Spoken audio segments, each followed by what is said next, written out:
Okay, here's a quick review of inverse functions. Our objectives today are to show that if y equals the natural log of e to the x, then y is equal to x. And if we have y equals e to the natural log of x, then y is also equal to x. The reason that we want to do this is because you probably have encountered a problem like this. So we want to take the derivative of y equals, let's say e to the natural log of x squared. Well, there's a nice algebraic simplification that we can do as long as we know that e and natural log are inverses of one another. And because we know that, then the e and the natural log essentially cancel each other. So we can do an algebraic simplification and we get y is equal to x squared, which is a much friendlier calculus problem. Okay, so that's our motivation. As we're doing our calculus, we want to be able to simplify algebraically so to make our calculus lives a little bit easier. Okay, so let's talk about inverse functions in general. Okay, so by definition, two functions are inverses of one another. So if I've got a function f of x and another function g of x, okay, if f of g of x is equal to x, so if f of g of x is equal to x, then f and g are inverses of one another. Okay, so it would also hold true if f and g are inverses of one another. Then it would also be true that g of f of x is equal to x. Okay, so this is your definition of inverse functions. Two functions are inverses of one another if they essentially undo each other. Okay, so take a look at this. G does something to x, okay, and it transforms it. F undoes whatever g does, and you're left with x. Okay, this is a concept that runs right through mathematics. So I think you guys already have a good understanding of this, but maybe you could do with just a quick review here. So let's come up with an example. So let's let f of x equal, I don't know, 2x plus 1. Okay? So what does f do to x? Well, f doubles x and then adds 1. Okay, so we double and then add 1. So if we want to create the inverse function, g of x, then we want to undo that.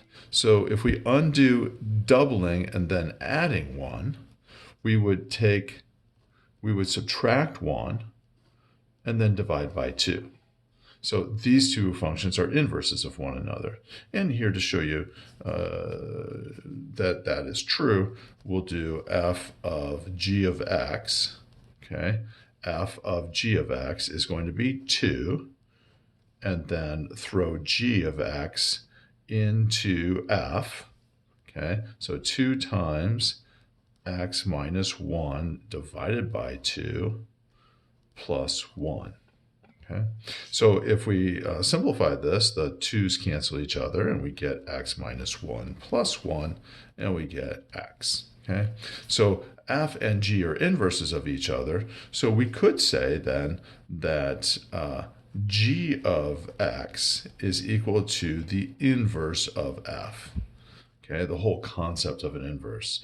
I could go off on a nice tangent about inverses and everything you know about inverses and how this has affected your mathematics life, but I'm trying to make this a quick review.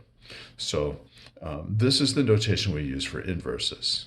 All right, so we would say then that f inverse of f of x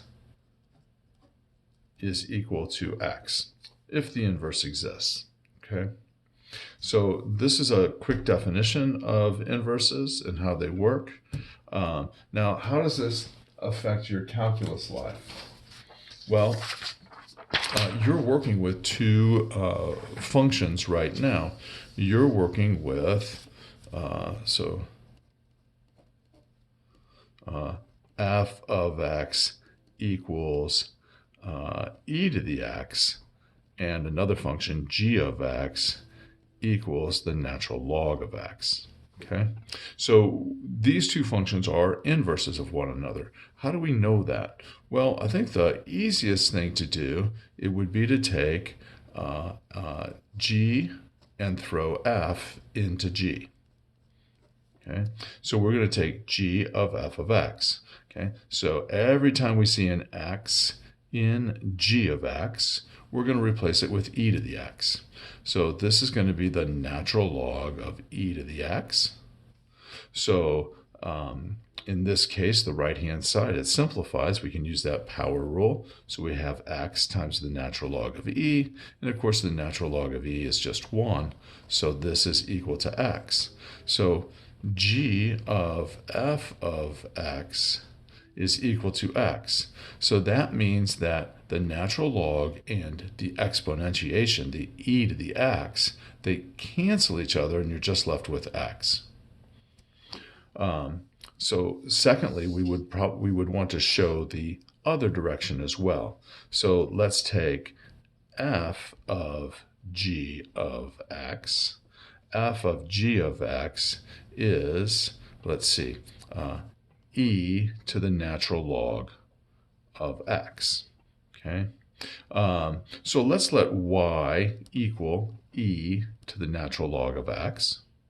So we want to show that y is equal to x, so that f and g have canceled each other and we're just left with x. In order to show that y is equal to x, let's go ahead and take the natural log of both sides. So I've got the natural log of y is equal to the natural log of e to the natural log of x. Okay. We're going to use that power rule again. So we're going to have the natural log of y is equal to the natural log of x times, so I took this natural log of x and I moved it out in front, so times the natural log of e. So this gives us the natural log of y is equal to the natural log of x, because the natural log of e is just 1. So this is just 1.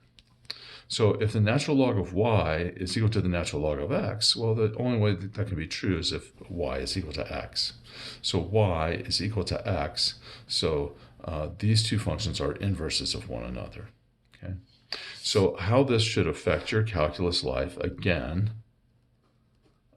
if you encounter a problem like this, so you have y is equal to the natural log of e to the sine x, well, you wouldn't want to do any calculus on this. You would want to say that y is equal to, now the natural log and e cancel each other, so you're just left with the sine of x. Okay. And similarly, the way we started this video off, we had y is equal to e to the natural log of something. Let's say the natural log of the sine of x.